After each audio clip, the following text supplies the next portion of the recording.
He told her she would regret having that baby. But 5 years later, standing under the golden glow of a city he once owned, Ethan Blake realized he was the one living in regret.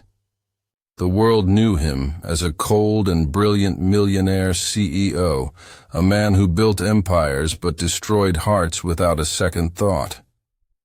Yet that night, the silence of his penthouse felt heavier than all his wealth. He could still hear her voice, trembling but strong, saying she would keep the child no matter what he said.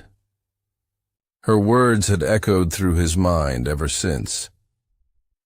Back then, he had been too proud, too afraid of anything that did not fit perfectly into his plans.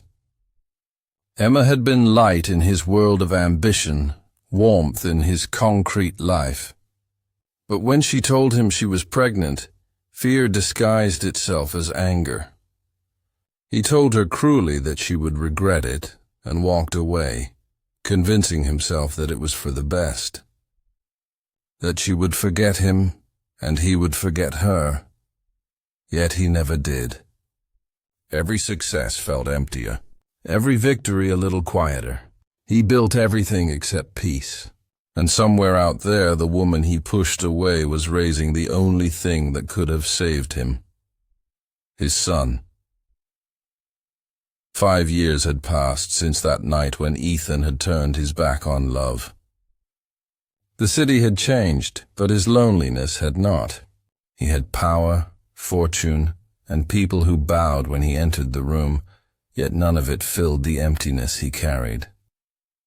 Every morning he woke to the same routine: silence, coffee, meetings, and numbers that meant nothing. But one evening, fate decided to disturb that perfect emptiness. He was attending a charity gala, the kind of event where smiles were rehearsed and emotions were costumes. Cameras flashed, glasses clinked, and for a moment, he felt untouchable again, until his gaze stopped at a familiar face across the room. Emma. She was laughing softly, her hand holding that of a small boy beside her. Ethan's heart froze. The boy had his eyes, those same deep blue eyes that once stared at the city from his own reflection. The child's laughter cut through the noise like a melody he had long forgotten. Emma looked peaceful, radiant, and free. Her glow was not of luxury, but of genuine happiness. He felt the air leave his lungs. For the first time in years, Ethan's heart stumbled. The life he had once feared now stood before him, smiling, complete without him. He could not take his eyes off them. The world around him faded, the chatter, the music, the flash of cameras, all vanished into silence. That little boy's smile hit him harder than any business failure ever could. Ethan had faced losses, betrayals, and empires collapsing. But nothing compared to the sight of the family that could have been his. Emma turned slightly, unaware of his presence, her eyes soft with warmth as she adjusted the boy's collar and whispered something that made him giggle. That sound tore through Ethan's chest like a memory he wished he could erase. His fingers tightened around the glass he was holding, his mask of control cracking for the first time in years. He wanted to walk up to them, to say something, anything. But fear chained him still. What would he even say? "I'm sorry." Those words felt too small to carry the weight of what he had done. He stepped back slowly, his mind spinning. That night he could not sleep. He sat in his car outside the gala, headlights reflecting off the rain-soaked street, replaying the image of Emma's laughter and the boy's bright eyes. For the first time, the man who once had everything felt truly empty, realizing that happiness had never been bought. It had been lost.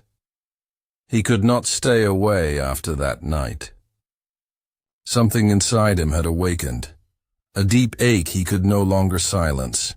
The next morning, He asked his assistant to find out who sponsored the event, pretending it was about business, but he knew it was not. Every detail about Emma's life pulled him closer. He learned she ran a small cafe near the coast, a place known for kindness and warmth. That very afternoon he drove there, unsure of what he would say if he saw her again. As he parked his car across the street, he saw her through the window, wiping tables with the same calm grace he remembered. And then he saw the boy again, sitting by the counter, drawing on a napkin. Ethan's breath caught. The boy looked up and smiled at his mother with eyes so bright they could melt stone.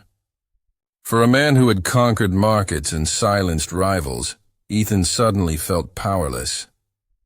He walked inside, heart pounding like it never had before. Emma looked up, her expression freezing for a second, shock crossing her face. Time stopped between them. The air was heavy with everything left unsaid. "Emma," he said softly. She didn't answer. Her silence said more than words ever could. For a moment, neither of them moved. The quiet hum of the cafe was the only sound between them. Emma's hands trembled slightly, but her voice stayed calm. "What are you doing here, Ethan?" she asked, her tone steady but distant, like someone who had already made peace with her past. Ethan wanted to answer, but words failed him. He looked at the little boy again, the child who had his eyes, his smile, his fire. "Is he—" Ethan started, his voice cracking. Emma glanced at her son, then back at him, her expression softening for a heartbeat before hardening again. "His name is Luke," she said simply, "and he doesn't need to know who you are." Those words hit him harder than he expected. Ethan swallowed hard. The weight of years of silence pressed against his chest. "I was wrong," he whispered, his voice raw. "You were brave." "I was not," Emma smiled sadly. "You don't get to fix this with one apology, Ethan. You made your choice." She turned to serve another customer, leaving him standing there, feeling like a stranger in a life that once could have been his. As he stepped outside, the sound of Luke's laughter followed him. For the first time, Ethan understood what regret truly meant. Not losing wealth or power, but losing love that never stopped waiting to be seen.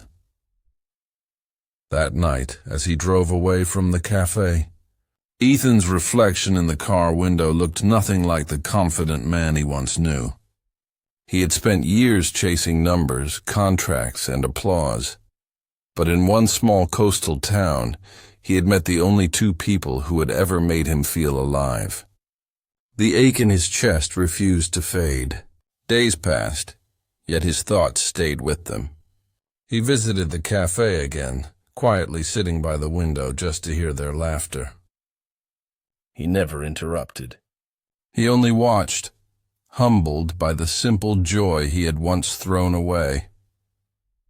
One rainy afternoon as he was leaving, Luke ran out holding an umbrella.